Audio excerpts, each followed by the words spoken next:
Now, let's okay, so let's put it like this. Okay, so we have 2014 and 2015, and we have sales. Now we can label these differently. Okay, so if you click label, say show label. Okay, so now you're going to have labels showing up at every mark, right? So all is what is selected here. If you select min max, okay, so for that pane, what is the smallest value and what is the largest value? Only those two values are displayed. So same here, right? Okay. Now the scope here is pane, so that's why you had the maximum and the minimum for individual pane. Okay. Now if you select table, if table is the scope, then for the entire table, the minimum and the maximum will be displayed. Okay. Now, if you select line ends, then for each line, so the beginning point and the ending point are displayed. Okay. Now, most recent would be the most recent point. So this is for the table. So if you change the scope to pane, so for both panes, the most recent is displayed.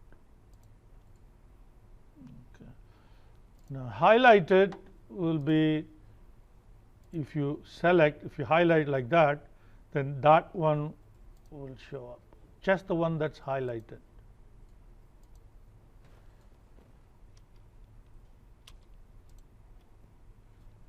Like that.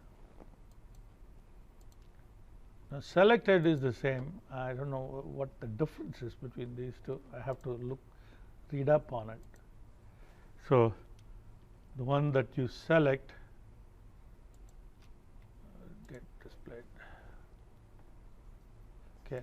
Now the select option or the highlight option is useful if you want the user to be able to see what the mark is, but you want to keep the visualization clutter free.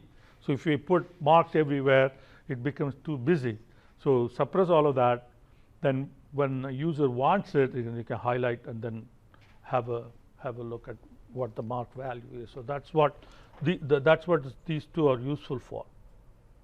Okay, so these are different ways of displaying your marks.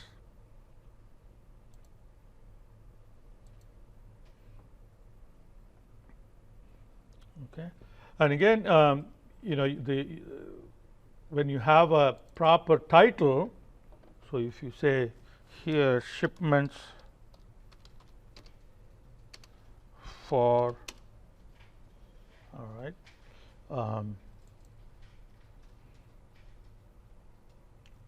the year of ship date. So when you have that, then you really don't need the ship date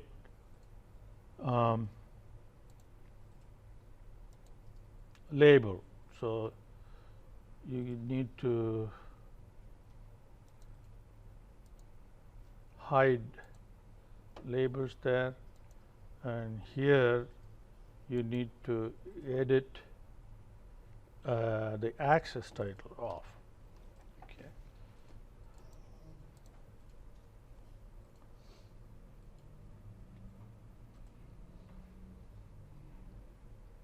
All right.